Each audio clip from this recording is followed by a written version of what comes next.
안녕하세요, 티묵입니다. 이번 시간에는 자원으로부터 라는 주제로 자원과 관련된 이야기를 1, 2부로 나눠서 진행을 해볼 건데요. 먼저 1부 이야기로 좀 시작을 해볼게요. 기본적으로 요즘 세상에는 실체가 없는 인터넷 세계라고 하죠. 그리고 디지털 시대, 예전에 디지털 시대가 시작이 돼서 실체가 없는 것들로 많은 것들을 할 수 있는 세상이 되었습니다. 이제 증강현실이다, 심지어는 이제 블록체인이다 라고 해서 다양한 것들이 있는데요. 하지만 결국에는 이것들을 만들어내기 위한 데는 컴퓨터가 필요하게 되고요. 이 컴퓨터는 부품이라고 할게요. 부품이 만들어지는데 자원이 소모되게 됩니다. 그리고 이 컴퓨터를 동작시킬 때는 전기가 필요하게 되고요. 이 전기는 원자력이나 아니면 화석연료들을 태워서, 또는 풍력 이런 것도 있긴 하겠죠. 근데 화석연료 같은 것들을 통해서 자원을 이용해서 우리가 에너지들을 얻고 있습니다. 결국에는 이 눈에 보이지 않는 것들이 많은 것들을 해내는 시대지만 그것들을 만들어내는 데는 실체가 있는 자원이 궁극적으로 기초가 돼야 된다라는 겁니다. 어렵게 생각할 필요는 없는 것 같아요. 우리가 사람이 어떤 철학적인 사고를 하고 문학작품을 만들고, 사실 이거는 활자를 읽어서 우리가 실체가 없는 정보를 받아들이는 거잖아요. 그리고 수학 공식을 써서 많은 것들을 사고하고, 이런 것들도 마찬가지로 인간이 해내고 있는데, 이 사람은 생각하는 것만으로 살 수는 없습니다. 보통은 그래요. 예. 보통은 그런데 에너지를 얻기 위해서 무언가를 먹어야 되죠. 우리가 신체 기관이 작동을 해야 생각을 할 수 있으니까요.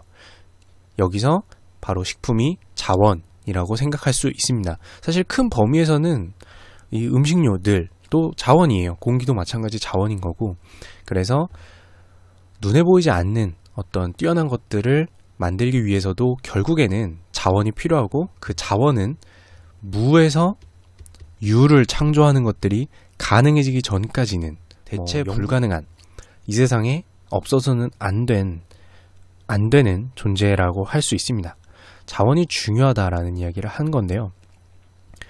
반대로 이야기하면 우리가 어떤 자원들을 필요로 하고 따라서 얼마나 소모되고 있는지 알면 그 자원이 소모되는 어떤 기술이 지금 세상에 어떤 기술이 많이 이용되고 있는지를 알 수 있습니다.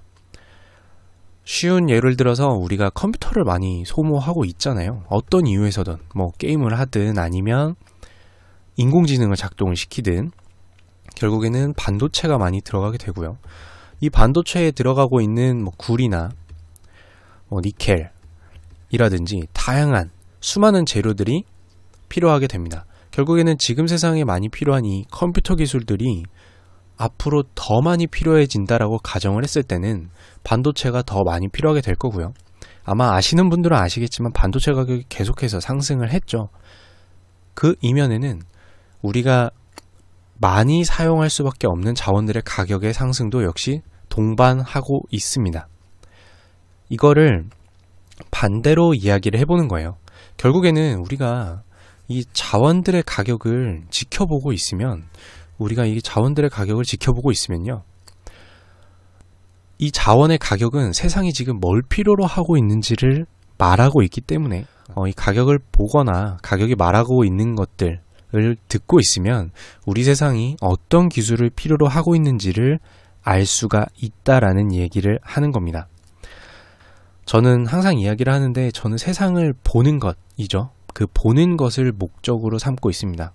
전 살면서 계속 그러고 싶어요. 그래서 제가 세상의 트렌드를 계속해서 쫓고 이해하기 위해서 사용하는 방법으로 이 자원 가격이 말하고 있는 것들을 늘상 체크하고 있는 것을 좋아합니다. 자원의 가격을 지켜보면 결국에는 방금의 예처럼 우리 세상에 필요로 하고 있는 기술이 뭔지를 알 수가 있고요. 한 가지만 더 이야기를 같이 해보면 리튬도 마찬가지죠. 지금 계속 오르고 있죠. 2015년, 16년 계속 보면 이런 식으로 계속 오르고 있습니다. 최근에 좀 떨어지고 있는데요. 이 리튬은 제 2차 배터리에서도 얘기를 했지만 2차 배터리의 가장 기본적인 재료로 쓰이고 있고요. 우리가 무선으로 무언가를 계속해서 해나가려고 한다면 배터리는 지속적으로 필요하게 됩니다.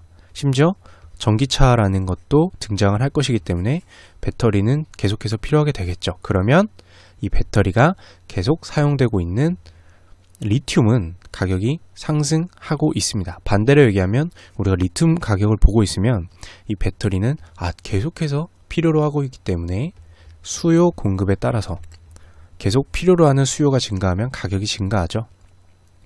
세상이 어떻게 돌아가는지는 충분히 알 수 있다라는 거죠.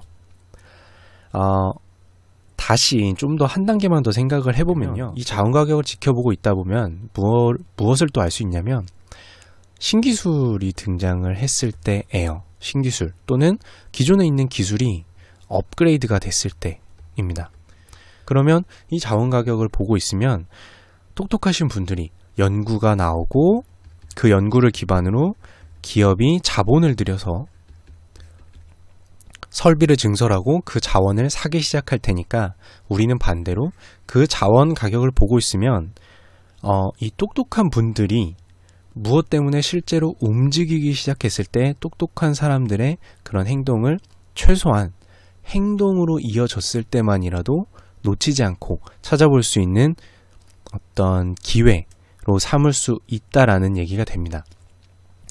사실은 이게 가격 이야기이기 때문에 투자라고 오해하실 수 있는 분들이 있을 수 있어요. 그게 당연한 거예요. 왜냐면은 자원 가격에도 투자나 투기를 하고 있는 세력들이 있기 때문에 그 자원 가격이 움직인다고 해서 반드시 기술과 연관되는 일이 있다라고 볼 수는 없습니다. 절대 없겠죠. 근데 적어도 어떤 자원 가격이 크게 과거와는 달리 크게 오르거나 내렸을 때 무슨 일이 있지? 라고 찾아보는 계기로 활용할 수 있고요.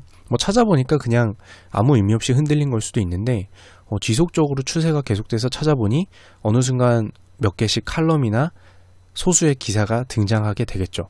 그러면 적어도 일명기사로 어마어마하게 장식하게 되는 그 순간 전에 우리가 추이를 체크하게 될 만한 계기로 이 가격을 쓸 수 있다라는 겁니다.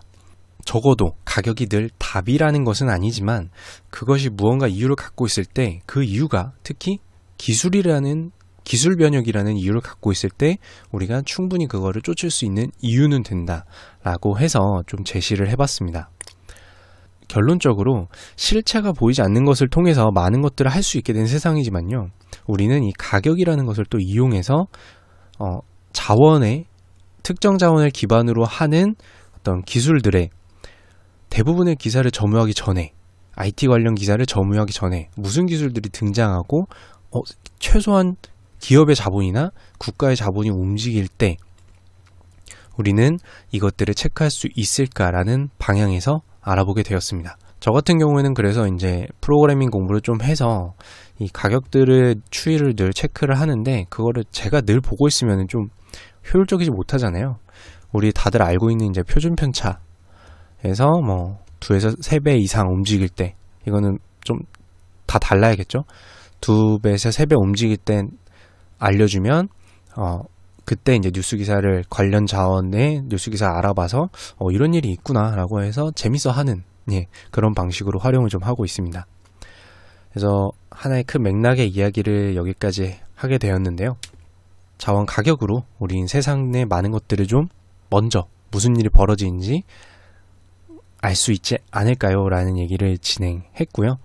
2부에서는 이제 한정된 자원으로 앞으로는 또 무슨 일들이 벌어질지에 대한 이야기를 다뤄보는 시간 가져보도록 하겠습니다.